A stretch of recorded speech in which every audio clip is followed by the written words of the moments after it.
Basically, I was a brilliant student throughout my school time and college time. I was a topper of my class. तो जब मैं 8th standard में पहुंचा, I was curious कि मुझे अपने future में क्या करना था, क्योंकि मुझे एक नॉर्मल लाइफ की तरफ नहीं जाना था. लाइक अगर everybody is going towards the engineering, तो मुझे इंजीनियरिंग नहीं करनी थी. When I came into intermediate, तो फिर मैंने तबानी से कुछ ओपन सेशन होते थे, उसमें भी मैंने अटेंड किया. तो उनसे भी काफ़ी गाइडेंस मिली कि सीए होता है क्या है, किस तरह स्ट्रक्चर होता है. तो तब I made up my mind कि मुझे सीए की तरफ जाना है. आपके इंटरेस्ट उसके इंटरेस्ट से अलाइन हुए तो यू चूज सी. यस, बिल्कुल. अच्छा, ये तो आपकी चूजिंग वाली फेज की बात होगी ना, कि करियर चूज जब करे थे. Once you entered into CA, कुछ चैलेंज फेस किया आपने? शुरू से जो है ना, मुझे जो कैलकुलेशन बेस्ड पेपर्स होते थे ना, वो काफ़ी ज़्यादा इजी लगते थे. अच्छा. बट जब मैं कैफ में एंटर हुआ तो देयर वाज अ सब्जेक्ट जो बिजनेस लॉ हुआ करता था, जो अब 2 सब्जेक्ट्स में बाइफिकेट हो गया. तो उस सब्जेक्ट में मुझे अटेम्प्ट लगाना पड़ी, बिकॉज वो सब्जेक्ट जो था मेरा वो एक थ्योरी बेस्ड था. तो वो मुझे आई मस्ट से कि मुझे रट्टा मारना जो है ना, वो सूट नहीं करता. तो अगर कैलकुलेशन बेस्ड पेपर्स होते हैं तो वो बहुत स्मूथली मैंने पास किए हैं और उनमें कोई चैलेंजिंग नहीं है. Once you were in the firm, और फिर ऑफ कोर्स आपने फाइनल्स के पेपर भी दिए होंगे, तो उसके दौरान you know managing work life with the studies, वो कैसा रहा? How did you balance all of this together? शुरू का जो 2 अटेम्प्ट्स थी मेरी, उसमें मेरा सिर्फ एक ही पेपर पास था सीए फाइनल्स का, जो कि मेरे लिए एक थोड़ा सा मतलब सेटबैक भी था कि मेरे सिर्फ 2 ही पेपर पास हैं. बट उससे थोड़ा सा मैंने ओवरकम किया, अपने आप को मोटिवेट किया, और उसकी नेक्स्ट अटेम्प्ट में मैंने अल्हम्दुलिल्लाह 4 पेपर्स क्वालिफाई किए. Okay, very nice.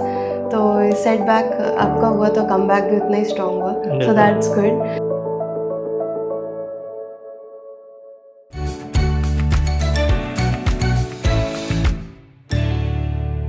Assalamualaikum ladies and gentlemen, welcome to another episode of Beyond the Balance Sheet. I'm Alishpat Nan, and today we have a very inspiring personality among us.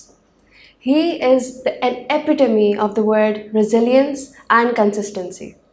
Ladies and gentlemen, he is a qualified chartered accountant completing his articles from AFF, one of the big shots of the corporate world. So without any further ado, let's just hear from the man himself. Please welcome Mr. Bisalat. Assalamu alaikum Bisalat, how are you? वालेकुम अस्सलाम, अल्हम्दुलिल्लाह. आप कैसी हैं? मैं भी बिल्कुल ठीक. First of all, how is life? And you know, first of all, congratulations on your qualification as a chartered accountant. कैसा चल रहा है? How is life at the moment? Life आजकल बहुत अच्छी चल रही है, because it was my dream to become a chartered accountant, और अब वो ट्रू हो चुका है. तो काफ़ी खुशी महसूस हो रही है और काफ़ी अच्छी लाइफ गुजर रही है. All right, glad to hear that. तो if we talk about a bit of your early life, तो आपने चार्टर्ड अकाउंटेंसी के बारे में कहाँ से सुना? और आप हमेशा से एकेडमिकली इतने ज़्यादा ड्रिवन थे कि आपने इतनी मुश्किल अगर क्वालिफ़िकेशन चूज़ की, तो हमेशा से पढ़ाई में अच्छे थे, या सोचा कि चलो चार्टर्ड अकाउंटेंसी में अपना पोटेंशियल टेस्ट करते हैं? Basically I was a brilliant student through out my school time and college time. I was a topper of my class in schooling. अच्छा, चार्टर्ड अकाउंटेंसी इस तरह चूज़ किया कि बचपन से एक तो सुनते हुए आते थे कि चार्टर्ड अकाउंटेंसी, और लोगों से काफ़ी ज़्यादा मिथ सुनी थी कि चार्टर्ड अकाउंटेंसी जो है वो पेपर्स क्लियर नहीं होते, लोग बूढ़े हो जाते हैं पेपर्स देते देते. और इसी तरह तो जब मैं 8th स्टैंडर्ड में पहुंचा, उस टाइम आई वाज क्यूरियस कि मुझे अपने फ्यूचर में क्या करना है. देन आई स्टार्टेड रिसर्चिंग के कौन कौन सी ऐसी फील्ड्स हैं पाकिस्तान में जिनमें जाया जा सकता है, क्योंकि मुझे एक नॉर्मल लाइफ की तरफ नहीं जाना था. लाइक अगर everybody is going towards the engineering, तो मुझे इंजीनियरिंग नहीं करनी थी, या everybody going towards BBA and MBA, तो मुझे उस जगह नहीं जाना था. तो मैं चाहता था कि मेरी लाइफ का कोई एक इम्पैक्ट सोसाइटी पे पड़े, मैं कुछ इस तरह करूं जो थोड़ा चैलेंजिंग हो, जो जिसके अंदर मुझे ख़ुद भी मज़ा आए उस चीज़ को करने में. तो there was one of my friend whose brother was doing CA at that time, back in 2015. He was from KPMG. तो I went to him and मैंने उनसे पूछा कि CA क्या है, कैसे होता है, क्या होता है. उन्होंने मुझे गाइड किया था कि इस तरह होता है CA, इतने पेपर्स होते हैं, ये पूरा स्ट्रक्चर होता है. फिर मैंने खुद अपनी भी रिसर्च करी थोड़ी सी, और उसके बाद फिर मैंने अपना गोल सेट किया कि मुझे CA ही बनना है. और फिर जब मैंने when I came into intermediate, तो फिर मैंने तबानी से कुछ ओपन सेशन होते थे, उसमें भी मैंने अटेंड किया. उसमें फहद हाशमी जो है वो सेशन लिया करते थे. तो उनसे भी काफ़ी गाइडेंस मिली कि CA होता है क्या है, किस तरह स्ट्रक्चर होता है. तो तब I made up my mind कि मुझे CA की तरफ जाना है. आपके इंटरेस्ट उसके इंटरेस्ट से अलाइन हुए तो यू चोज सीए। यस बिल्कुल। तो अच्छी बात है, आपने अपनी रिसर्च करी है और आपने मतलब ऐसा नहीं था कि आपने बस एक चीज़ देखी और आपने just you went into it. असल में मेरी जो पूरी फैमिली है, हम लोग सब फोर्सेस बैकग्राउंड से हैं मोस्टली। अच्छा। तो मेरी पूरी फैमिली के अंदर कोई भी चार्टर्ड अकाउंटेंट नहीं है। तो उनका क्या रिएक्शन था आई एम जब द उनको फर्स्ट पता वन। चला? जब मैंने अपने पेरेंट्स को बताया कि मुझे चार्टर्ड अकाउंटेंसी करनी है, तो उनका भी ये परसेप्शन था कि चार्टर्ड अकाउंटेंसी में तो लोग पास ही नहीं होते। तो एक मैंने अच्छी चीज़ ये की थी कि मैं अपने फादर को ओपन जो डे हुआ था तबानीस के अंदर, उसमें ले आता साथ। अच्छा। तो जो सरफाद आशमी जब डिलीवर कर रहे थे, तो उसमें उन्हें भी थोड़ी सी जो है ना उनकी जो परसेप्शन था वो थोड़ा इन्हेंस हुआ उस चीज़ के ऊपर। और फिर मेरे फादर ने ये कहा था, do what ever you want. Alright, तो वो आपके फिर वो भी कन्विंस हो गए थे सर बिल्कुल, साफात की इस बिल्कुल। स्पीच से। तो it's good to hear that. तो आई थिंक आपने क्लास 8 में ही सुना नहीं, सीए के बारे में मुझे पहले पता था, मतलब लोगों से सुना था, बट इन डेप्थ नॉलेज नहीं थी कि सीए एक्चुअल में होता क्या है, किस तरह होता है, क्या स्ट्रक्चर होता है। बट जब 8 क्लास में आके मैंने ये सोचना स्टार्ट किया, क्योंकि आपको पता है कि मैं वैसे A levels O levels background से नहीं हूँ, मैं इंटरमीडिएट और मैट्रिकुलेशन बैकग्राउंड से हूँ। तो जब आप 9th क्लास में मूव करते हो तो आपको चूज़ करना पड़ता है वैसे कंप्यूटर साइंस और बायोलॉजी। और बायोलॉजी से बचपन से ही थोड़ी सी दुश्मनी थी। अच्छा। तो इस वजह से मैंने कंप्यूटर साइंस चूज़ किया। उसके बाद फिर जब इंटरमीडिएट में मूव ऑन किया, तो वहाँ पे फिर मेरे पास मेरा गोल मेरे माइंड में सेट था कि मुझे जाना सीए की तरफ है। तो आई चूज़ कॉमर्स।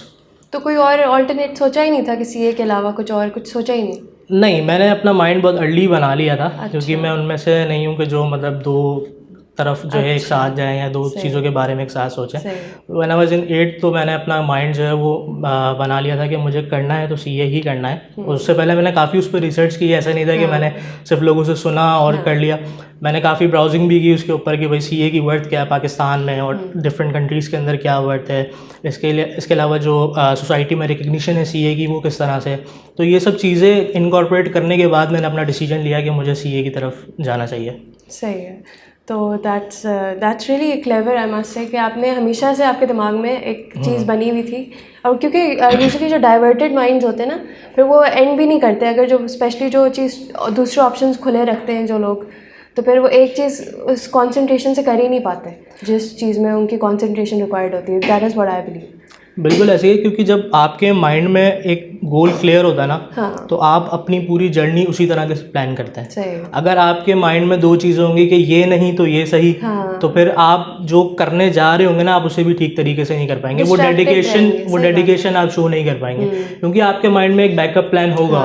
अब मेरे माइंड में कोई बैकअप प्लान था नहीं, क्योंकि मुझे पता था मुझे करना है तो मुझे सीए ही करना है। तो इस वजह से मैं अपनी जो जर्नी है उस पर बहुत कंसिस्टेंट रहा था। ऑलराइट। अच्छा, ये तो आपकी चूजिंग वाली फेज़ की बात होगी ना, कि करियर चूज़ जब करे थे। Once you entered into CA, हम उसके बारे में थोड़ी सी बात करते हैं कि जब आप सीए में आ गए, एंटर हो गए, तो कुछ चैलेंज फेस किया आपने? फॉर एग्जांपल कोई एग्ज़ाम में या कोई किसी पर्टिकुलर एग्ज़ाम के स्ट्रैटेजी में या कोई पेपर में कि आपका नहीं क्लियर हुआ हो, या उसमें कुछ रिजिलियंट आपकी जो नेचर है उसके अंदर उस काम आया उस पार्ट का? देखिए, शुरू से जो है ना, मुझे जो कैलकुलेशन बेस्ड पेपर्स होते थे ना, वो काफ़ी ज़्यादा इजी लगते थे। अच्छा। बिकॉज मैं खुद कॉमर्स बैकग्राउंड से था, तो अकाउंटिंग, इकोनॉमिक्स, ये सब जो चीज़ें थी, इसके अलावा बिजनेस, मैथ्स, स्टैटिस्टिक्स, ये चीज़ें जो है मुझे थोड़ी आसान लगती थी कंपैरेटिवली उन सब्जेक्ट्स के जो थ्योरी बेस्ड होते थे। तो जब मैं सीए में आया, पहले एएफसी अल्हम्दुलिल्लाह फर्स्ट अटैम्प्ट में निकल गया। अच्छा। वहाँ पे भी काफ़ी ज़्यादा मिथ सुनी थी कि यहाँ पे भी क्यूटी का पेपर बहुत रुकता है, but although it was calculation based, तो वो मेरा बहुत स्मूथली एएफसी पास हो गया था। बट जब मैं कैफ में एंटर हुआ, तो देयर वाज अ सब्जेक्ट जो बिजनेस लॉ हुआ करता था, जो अब 2 सब्जेक्ट्स में बाइफिकेट हो गया। तो उस सब्जेक्ट में मुझे अटैम्प्ट लगाना पड़ी, बिकॉज वो सब्जेक्ट जो था मेरा वो एक थ्योरी बेस्ड था। तो वो मुझे से कि मुझे रट्टा मारना जो है ना वो सूट नहीं करता। तो अगर कैलकुलेशन बेस्ड पेपर्स होते हैं तो वो बहुत स्मूथली मैंने पास किए हैं और उनमें कोई चैलेंजिंग नहीं है। अच्छा, तो कोई टीचर अगर आपको कोई गाइड करता था, कोई मेंटोर्स अगर आपकी ज़िंदगी में थे, उन्होंने हेल्प की इस फेज़ में जो आपने थ्योरी के साथ स्ट्रगल किया? देखें, पूरी सीए जर्नी में मेंटोर्स ने हेल्प तो की है। अगर टीचर्स नहीं पढ़ाते, एक डेडिकेशन के साथ नहीं पढ़ाते, सही तरीके से नहीं समझाते, तो आज मैं यहाँ नहीं बैठा होता। जो बात है, जो भी टीचर्स थे सब ने बहुत अच्छा गाइड किया। बिज़नेस लॉ में सर तलाल हुआ करते थे, सर तलाल के साथ वैसे भी मतलब ऑफ द क्लास भी अच्छी बातचीत है अल्हम्दुलिल्लाह। तो टीचर्स का रोल तो बहुत इंपॉर्टेंट था थ्रू आउट मेरा AFC टू कैफ जो है वो थ्रू आउट तबानी से था। सही। सर माजिद, सर तबानी, तो सबने काफ़ी ज़्यादा हेल्प करी। इवन सर तबानी के साथ भी हम व्हाट्सएप के ऊपर भी कनेक्टेड रहा करते थे कभी कभी कि अगर कोई चीज़ क्वेरी पूछनी है या कुछ करना है relating to accounting and finance. और उसके अलावा जब मैं फर्म में इंडक्शंस वगैरह करने जाता तब भी सर तबानी के साथ हम कनेक्टेड हुआ करते थे। तो टीचर्स का एक बहुत अच्छा रोल होता है। मैं किसी एक टीचर का नाम नहीं लूँगा क्योंकि जितने भी टीचर्स थे, इवन वो फाइनल्स के हों, इवन वो कैफ में हो या PRC में हो, सबका कोई ना कोई रोल था जिसकी वजह से आज मैं हूँ। सही। Very well said about your mentors. Usually लोग इतना आगे ज़िंदगी में जाने के बाद लोगों को क्रेडिट नहीं देते, so it's good that you giving credit. अच्छा, अगर हम ये बात करें, आपने क्योंकि अपनी articles you have completed it from AFF, तो ये इंडक्शन का प्रोसेस स्मूथ था आपका या फिर आपको उसके चैलेंजेस फेस करने पड़े? अगर करने पड़े तो फिर कैसे ओवरकम कैसे किए? देखें, जब हम AFC में आते हैं ना तो हमें सबसे पहली चीज़ जो बताई जाती है वो ये थी कि जो बिग 4 है ना उसमें जो भी बच्चे इंडक्ट होते हैं या तो वो गोल्ड मेडलिस्ट होते हैं या फिर वो मेरिट होल्डर होते हैं या उनमें से होते हैं जो फर्स्ट अटेम्प्ट में CA कैफ क्लियर करके आते हैं। So I was none of them. तो मेरे माइंड में ये चीज़ थी कहीं ना कहीं, क्योंकि हमें जब शुरू से थोड़ा सा ये डेवलप हो जाता है कि मतलब इस तरह गोल्ड मेडलिस्ट ही सिर्फ फर्म में जाएंगे या सिर्फ मेरिट होल्डर्स ही बिग 4 में जाएंगे। तो मैंने जो है ऑलमोस्ट कोई 20 to 21 फर्म्स में अप्लाई किया था। फिजिकली जाके CVs ड्रॉप करी और थ्रू ईमेल्स और थ्रू रेफरेंसेस सब जगह से मैंने CVs ड्रॉप करी। बट मुझे अभी भी याद है कि मेरे पास जब मैंने फॉर्म फिल किया था AF फर्ग्यूसन का, उस टाइम भी मेरे माइंड में वही बात थी कि यार शायद मेरा यहाँ नहीं हो पाएगा। मैंने KPMG में भी अप्लाई किया था, EY में भी अप्लाई किया था, तो मेरे बैक ऑफ माइंड में यही था कि शायद यहाँ ना हो पाए। बट मुझे जब टेस्ट के लिए ईमेल आती है कि आपका जो फॉर्म है वो सिलेक्ट हुआ तो आप टेस्ट के लिए आए, तो जब मैं टेस्ट देने गया, टेस्ट मेरा एक बहुत अच्छा टेस्ट हुआ था। तो उसके बाद जो है मेरा कॉन्फिडेंस लेवल थोड़ा सा बूस्टअप हुआ कि यार मैं भी इस जगह जा सकता हूँ। तो उसके बाद जब इंटरव्यू की बारी आई, मैंने डिफरेंट फर्म्स में इंटरव्यू दिए। मैंने KPMG में भी इंटरव्यू दिया था, फर्ग्यूसन में दिया था, इसके अलावा कुछ छोटी फर्म्स थी उनमें भी मैंने इंटरव्यूज़ दिए थे। तो ये जो इंडक्शन का पूरा प्रोसेस था ये थोड़ा सा चैलेंजिंग था, क्योंकि ऑब्वियसली आपको जो है ना एक तरीके से सीधी गाइडेंस नहीं मिलती यहाँ पे, क्योंकि हर किसी का अपना परसेप्शन है, हर किसी की अपनी मेंटालिटी है। अगर आप सीनियर से मशवरा करने जाते हैं तो हर बंदे का अपना ओपिनियन होता है कि अपने एक्सपीरियंस के हिसाब से होता है। तो इसी तरह पे जब मैंने टेस्ट दिया तो मुझे इंटरव्यू की भी कॉल आई फर्ग्यूसन से, मुझे KPMG से भी कॉल आई इंटरव्यू की। तो फिर जब ये वाला सारा प्रोसेस हुआ ना तो उसके बाद मेरा मोटिवेशन जो है ना वो थोड़ी ज़्यादा डेवलप हो गई कि नहीं, मतलब ऐसा नहीं है कि जो हम सुनते हुए आए हैं जो मिथ्स कि सिर्फ गोल्ड मेडलिस्ट होते हैं या सिर्फ जो है वो होता है जिनके पास मेरिट सर्टिफिकेट्स होते हैं, तो ऐसा नहीं है। तो फिर मेरा इंटरव्यू हुआ और अल्हम्दुलिल्लाह फिर मैं इंडक्ट हो गया था AF फर्ग्यूसन में। ऑल राइट, ये बहुत ही रिजिलियंट कहानी है ये, क्योंकि वाकई में लोगों को ये लगता है, मैंने भी यही सुना है कि बिग 4 में बहुत मुश्किल से होता है और ये सारे जो मिसकंसेप्शंस होते हैं। इट्स गुड दैट आपने इवन दो ये सब कुछ सुनने के बावजूद आपने इसमें अपना चांस लिया and you got where you are today. So अच्छा, अब अगर हम आपके इंडक्शन जब हो गई उसके बाद के स्टेप के बारे में बात करते हैं। Once you were in the firm और फिर ऑफ कोर्स आपने फाइनल्स के पेपर भी दिए होंगे, तो उसके दौरान you know managing work life with the studies वो कैसा रहा? How did you balance all of this together? देखिए, जब इनिशियल पीरियड था, असल में जो है ना फर्म्स में भी डिपार्टमेंट्स होते हैं like internal audit, IT audit, इसके अलावा अश्योरेंस। तो मेरी इंडक्शन जो हुई थी वो अश्योरेंस में हुई थी। और जो है अश्योरेंस में यूजुअली ये होता है कि जो आपके पास वर्कलोड होता है वो ज़्यादा होता है, क्योंकि डेडलाइन शॉर्ट होती हैं, क्लाइंट की तरफ से प्रेशर होता है। तो शुरू के ऑलमोस्ट 6 to 7 मंथ्स तो मैं कुछ भी नहीं पढ़ पाया था। अच्छा, बिल्कुल। तो उसके बाद जाके मैंने थोड़ा अपने आप को गैदर किया कि नहीं, मुझे स्टडीज़ की तरफ भी जाना है, पेपर्स देने हैं। तो उसके बाद सिर्फ 5 से 6 मंथ्स बाकी थे, तो मैंने अपने आप को थोड़ा गैदर किया, फिर मैंने तैयारी करना स्टार्ट की। मेरा जो फर्म के इनिशियली 1.5 ईयर था ना वो काफ़ी ज़्यादा चैलेंजिंग रहा था, क्योंकि उस टाइम आप जब नए नए जाते हो ना तो आपको उस एनवायरनमेंट को एब्जॉर्व करने में भी टाइम लगता है। तो उस एनवायरनमेंट को एब्जॉर्व किया। फिर जो है मैं एक ऐसा स्टूडेंट था कि जो है इन पीक टाइम्स में जो है ना स्टडी नहीं कर सकता, मतलब क्योंकि आप जो है 10-11 बजे 12 बजे आप घर आते हैं, उसके बाद आपके पास इतना टाइम नहीं होता कि आप जो है बैठ के पढ़ें, क्योंकि ट्रैवलिंग जो है वो एक हेक्टिक है यहाँ पे कराची में। तो मैं जो है यूजुअली पढ़ा करता था, या तो लेट नाइट पढ़ता था या तो फिर मैं तब उस पीरियड में पढ़ता था जब मेरे पास ऑफ सीज़न होता था। तो शुरू का जो 2 अटेम्प्ट्स थी मेरी, उसमें मेरा सिर्फ एक ही पेपर पास था CA फाइनल्स का, अच्छा। जो कि मेरे लिए एक थोड़ा सा मतलब सेटबैक भी था कि मेरे सिर्फ 2 ही पेपर पास हैं। बट उससे थोड़ा सा मैंने ओवरकम किया, अपने आप को मोटिवेट किया, और उसकी नेक्स्ट अटेम्प्ट में मैंने अल्हम्दुलिल्लाह 4 पेपर्स क्वालिफाई किए थे। Okay, very nice. तो सेटबैक आपका हुआ तो कमबैक भी उतना ही स्ट्रांग हुआ, सो दैट्स गुड। ऑलराइट, तो आपने जैसे मुझे अपनी जर्नी के बारे में बताया है, तो कोई ऐसा कोई चीज़ थी, आपने मेंटोर्स के बारे में तो बताया कि उन्होंने मोटिवेट किया, उसके अलावा कोई ऐसी मोटिवेटिंग चीज़ आपकी ज़िंदगी में क्या थी which kept you going even after a major setback? देखें, जो मेजर चीज़ ये है ना वो कि भाई आपको अपने ऊपर बिलीव होना चाहिए। समटाइम्स लोग क्या करते हैं कि जो उनका पिछला फेलियर होता है ना, उसके इम्पैक्ट को अपने माइंड में रखते हैं। जब मैं अपनी सेकंड अटैम्प्ट देने गया था, जब उस पेपर, मुझे आज भी याद है कि जब मैं पेपर सॉल्व कर रहा था ना, तो जब मैं थोड़ा सा स्टक हुआ तो मेरा माइंड जो है ना वहीं कैच किया कि मैं लास्ट अटैम्प्ट में भी इसी तरह स्टक हुआ था और मैं फेल हो गया। तो वो जो उस टाइम का जो प्रेशर था ना, वो मैं हैंडल नहीं कर पाया, पैनिक हो जाते हैं लोग, तो वही वजह थी कि मैं सेकेंड अटैम्प्ट में भी फेल हुआ। बट जब सेकेंड अटैम्प्ट में लैप्स आया था, तो उसके बाद जो है मैं क्लाइंट पे गया। तो क्लाइंट पे जो है हमारे पास कुछ लोग क्वालिफाई हुए, कुछ के गोल्ड मेडल्स आए, कुछ के 3 पेपर पास, किसी के 2 पेपर पास। तो उस टाइम ना थोड़ी सी डिप्रेशन फील होती है इंसान को कि जब वो अपने सराउंडिंग्स में देखता है कि सब लोग क्वालिफाई हो रहे हैं, किसी के गोल्ड मेडल्स आ रहे हैं, तो आपको थोड़ा सा डिप्रेस फील होता है। लेकिन फिर मैंने ये सोचा कि मतलब अगर दूसरा कर सकता है ना, तो मैं भी कर सकता हूँ। हाँ, सही बात है। तो मैं उस दिन घर गया, मैंने घर जाके जो है उसी दिन अपने पास ये डिसाइड किया कि मुझे 4 पेपर्स देना है। अच्छा। उनका मैंने बैठ के पूरे 4 महीने का प्लान बनाया कि मुझे किस तरह इसको एग्जीक्यूट करना है, और उस प्लान पे स्टिक रहा, और उसके बाद अल्हम्दुलिल्लाह मैंने 4 पेपर्स पास किए। Very nice. तो कोई ऐसी क्या टैक्टिक्स थी आपकी, आपने कोई ऐप्स यूज़ करी या लेक्चर नोट्स वगैरह से? नहीं, मैं यूजुअली जो है वो इस तरह पढ़ता था कि टीचर्स के जो लेक्चर्स हैं, एक तो लेक्चर्स इंपॉर्टेंट है। कुछ लोग ये करते हैं कि वो टीचर्स के लेक्चर्स को सीरियसली नहीं लेते। वो कहते हैं कि हम सेल्फ स्टडी करके पास कर लेंगे, तो self study is not enough. आपको टीचर्स से पढ़ना ही पड़ेगा, क्योंकि जो कॉन्सेप्ट्स आप बुक से पढ़ते हैं और जो कॉन्सेप्ट टीचर डिलीवर करता है थ्रू सम स्टोरीज और लाइक दैट, तो वो चीज़ जो है ना वो आपको ज़्यादा टाइम तक रिटेन रहती है। तो मेरी जो स्ट्रैटेजी यही होती थी कि मैं जो कोशिश करता था कि जो मेरे ऑफिस का जो पीरियड होता था ना, क्योंकि हमें लास्ट में लीव्स मिलती थी अराउंड 1 मंथ और 1.5 मंथ, तो उससे पहले का जो पीरियड होता था मैं उसमें कोशिश करता था कि मैं रात में या सुबह में, या अगर मैं ऑफिस में क्लाइंट पे बैठा हूँ तो मेरे पास अगर कोई फ्री टाइम बचता है तो उसमें मैं समाव अपने थोड़े बहुत लेक्चर्स जो है ना वो कवर करता रहूँ, ताकि जब मेरी लीव्स स्टार्ट हों तो मुझे सिर्फ सेल्फ प्रैक्टिस करनी हो। तो ये मेरी स्ट्रैटेजी हमेशा से रहती थी।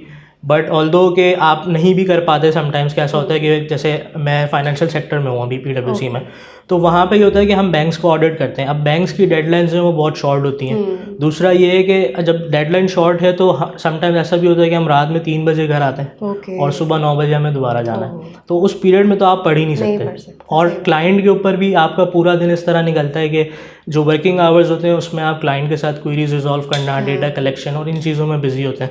उसके बाद का जो टाइम होता है उसमें आप अपनी वर्किंग्स और अपनी जो चीज़ें आपने कलेक्ट की हैं दिन में उनको सॉर्ट करना और अगले दिन के लिए क्वेरीज निकालना, ये सब काम आप कर रहे होते हैं, तो उसमें आपको टाइम ही नहीं मिलता। तो फिर जो मेरा लीव्स का पीरियड होता था ना, मैं उसको बहुत अच्छी तरीके से यूटिलाइज़ करता था। समटाइम्स ऐसा भी हुआ है कि जब मेरी लीव स्टार्ट हुई और मैं जब अपना स्टडी प्लान, मैं हमेशा एक स्टडी प्लान बनाता था और उससे फिर पढ़ता था। जब प्लान बनाने बैठा तो मैंने देखा कि तो दिन ही 25 रह गए पेपर्स में। बट स्टिल, क्योंकि कुछ लोग होते हैं कि वो उस टाइम पे आके ना हार मान जाते हैं कि यार 25 डेज है, अब तो हो ही नहीं सकता। बट मैंने अपना प्लान बनाया कि मैं किस तरह मैनेज कर सकता हूँ। मैंने दिन में 10 घंटे भी पढ़ा है, 12 घंटे भी पढ़ा है, इससे ज़्यादा भी पढ़ा है। समटाइम ऐसा भी हुआ है कि 3-4 घंटे की, 5 घंटे की नींद लिए और उसके बाद फिर पढ़ाई करने बैठ गया। तो उस प्लान को बना के और फिर मैं उसके ऊपर स्टिक रहता था और अल्हम्दुलिल्लाह फिर मैंने इस तरह पेपर पास किए। तो मतलब आपने खुद ही सेल्फ टारगेट्स बना के उस पर काम करके किया, तो that's very clever I must say कि इंसान जब अपने आप को चैलेंज करके करता है तो आई थिंक उससे रिजल्ट ज़्यादा प्रोडक्टिव निकलता है एज़ कम्पेयर टू आप किसी और स्ट्रैटेजी को अडॉप्ट करें। So that's clever way to do it. अच्छा, अब अगर हम बात करें कि CA में तो आप आ गए, लेकिन you know if was there something कि आप विश करें कि आपको CA में आने से पहले आपको किसी ने बताई होती तो शायद आप कुछ डिफरेंट करते, कि अगर कोई भी एडवाइस या कोई भी चीज़ अगर आपको पहले पता होती, आप सोचते हैं अगर अभी? देखिए, ऐसी कोई चीज़ है नहीं, क्योंकि मैंने आपको जैसे स्टार्टिंग में बताया कि मेरा गोल था CA बनना, ठीक है। तो मतलब अगर मैं किसी और चीज़ों के बारे में सोचता, नेगेटिव पॉइंट्स के बारे में सोचता कि सीए में जाऊंगा तो ये भी हो सकता है, ये भी हो सकता है, लोग, क्योंकि हर बंदा अपना ओपिनियन देता है, हर इंसान अपना ओपिनियन देता है। जब मैं सीए के बारे में रिसर्च कर रहा था, लोगों से ओपिनियन ले रहा था, मुझे भी बहुत सारे नेगेटिव रिकमेंडेशंस मिले। बट मैंने जो भी मेरे पास चैलेंजेस आए या जो भी चीज़ें थी, मैं अपनी जर्नी से बहुत खुश हूँ थ्रू आउट द जर्नी, जो भी मैंने डिसीजन लिए। क्योंकि देखें, फ़र्म की जो लाइफ है ना वो बहुत ज़्यादा चैलेंजिंग है। आई मस्ट से कि अगर कोई मुझे ये बता देता कि फर्म में कई दफ़ा कुछ पॉलिटिक्स भी होती हैं और जो है आपको बहुत सारे लोगों से डील करना पड़ता है, इवन समटाइम्स क्लाइंट भी ऐसे होते हैं कि आप उनसे डील नहीं कर पाते, क्योंकि ऑब्वियसली वो लोग हमारे फेस से गुजर के गए, वो खुद चार्टर्ड अकाउंटेंट्स हैं जो एक एग्जीक्यूटिव पोजीशंस पे बैठे हुए हैं, तो उन्हें पता है कि ये लोग किस फेस से गुजर रहे हैं और हम भी इसी फेस से गुजर के आए, तो उनको डील करना काफ़ी ज़्यादा मुश्किल होता है। तो ये एक चीज़ थी जो शायद मुझे पहले पता होती, बट इसको भी मैंने एज अ चैलेंज लिया और उसको काफ़ी इन्जॉय किया है। जब मैं सीए करने आया था तो मेरा इतना कॉन्फिडेंस लेवल नहीं था, बट जब मैं सीए में एंटर हुआ, ऑब्वियसली हमारे पास एक कैफ के अंदर पीसीएससी का कोर्स भी हुआ करता था, तो that was the first time कि मैंने किसी ऑडियंस के सामने जो है वो एक स्पीच डिलीवर की थी। उसके बाद जो है फिर जब हम सीफैप के अंदर आते हैं फाइनल में तो वहाँ पे आपको डिफरेंट क्लाइंट्स के लोगों के साथ डील करना पड़ता है, डिफरेंट एग्जीक्यूटिव्स के साथ भी डील करना पड़ता है, तो वो एक अच्छा एक्सपीरियंस है। खुद के मैनेजर्स के साथ, पार्टनर्स के साथ डील करना पड़ता है, तो वो एक चैलेंजिंग फेज़ है, लेकिन उसको मैंने काफ़ी ज़्यादा इन्जॉय किया। ऑलराइट, तो walking towards the end of the session हम लोगों का एक रैपिड फायर राउंड होता है, ठीक है? तो I will ask you questions और आपको जो भी आपके दिमाग में जो first thing that comes to your mind आपको बताना है, ठीक है? तो आर यू रेडी? रेडी। चलें, ठीक है। First question, CA in one word. My life. My life, okay. All nighter और early morning study? All nighter. Worst paper in CA? Corporate law. Corporate law. First thing you did after qualifying? Hug my mother. Okay. One thing you never want to study again? Whole CA. Whole CA. One CA topic you could explain in your sleep? IFRS 15 maybe. Okay. Panic before results, silent prayer या loud music? Silent prayers. Alright. Articleship life, love it or leave it? Leave it. Tea, coffee or energy drink? Energy drink. One thing you missed most during CA preparation? Going out with my friends. Alright. What's your guilty pleasure during after a long day? Guilty pleasure? I don't think so. No guilty pleasure. Okay. Dream job क्या है? Audit partner or CFO? CFO. Okay. One app you use the most while studying? Facebook. Motivation booster क्या है? Parents or future paycheck? Both. Both. Okay. Very well answered. I must say this was it for the rapid fire round. Very well answered और बहुत honest answers भी होंगे, I hope. Alright. So as we walk towards the end of the podcast, एक question है कि I would want you to think ahead कि where do you see yourself in the next 5 years? I will say कि मैं अपने आप को 5 साल में, क्योंकि मेरा जो माइंडसेट है वो थोड़ा सा बिजनेस की तरफ भी इंक्लाइंड है, तो I am not sure, but maybe you will see me as an entrepreneur in the future. All right. Good luck for that, I must Thank say. you. Any leaving message, any message you would want to leave for the audience? देखिए, message यही है सी aspirants के लिए कि never lose hope, क्योंकि अगर मैं भी, जब मेरी 2 अटैम्प्ट्स में मैं फेल हुआ था, उस टाइम अगर मैं होप छोड़ देता तो आज मैं यहाँ नहीं बैठा होता। सही बात है। तो उस टाइम अगर आप होप करेंगे, थोड़ी सी हिम्मत रखेंगे, अपने आप को गैदर करेंगे और चैलेंज को एक्सेप्ट करेंगे, जो आप लास्ट टाइम फेल हुए हैं उस फेलियर के इम्पैक्ट को अपने माइंड से निकाल दें, उसके बारे में नहीं सोचें, जो आने वाला फ्यूचर है उसके बारे में सोचें, तो it would be really great for you. और इससे आपको बहुत ज़्यादा हेल्प मिलेगी आपकी पूरी through out C a journey में, क्योंकि जो आई कैप है वो भी आपको जो है ना काफ़ी ज़्यादा स्केयर करता है, तो वो आपको पेपर्स का जो टेस्टिंग लेवल है वो भी काफ़ी बढ़ रहा है आजकल। तो यही है कि जो लोग फेल होते हैं वो उस फेलियर के इम्पैक्ट को अपने माइंड में रख के आगे बढ़ते हैं, जबकि ये चीज़ गलत है। मतलब आपको अपने आप पे बिलीव होना चाहिए, अपने आप को खुद मोटिवेट करें, ना कि आप लोगों से जाके जो है वो रिकमेंडेशंस लें या सजेशंस लेंगे मुझे आगे क्या करना चाहिए। आप अपने आप को खुद असेस करेंगे मैं आगे क्या कर सकता हूँ। तो that's it. Stay resilient and consistent. That's your motto, right? All right. Thank you so much, Bisalat. It was an amazing conversation with you. Thank you so much for gracing our podcast with your presence. आपका कैसा experience रहा throughout the podcast? Thank you for having me. बहुत अच्छा experience था. That is the first time कि मैं तबानीस के platform से कोई इस तरह की पॉडकास्ट डिलीवर कर रहा हूँ. तो थ्रू आउट द पॉडकास्ट बहुत अच्छा एक्सपीरियंस था. काफ़ी अच्छी हमारी जो है वो कॉन्वर्जेसन हुई. And thank you so much. Thank you so much for coming. Thank you so much for taking our time. Thank you so much for watching. Catch you in the next episode.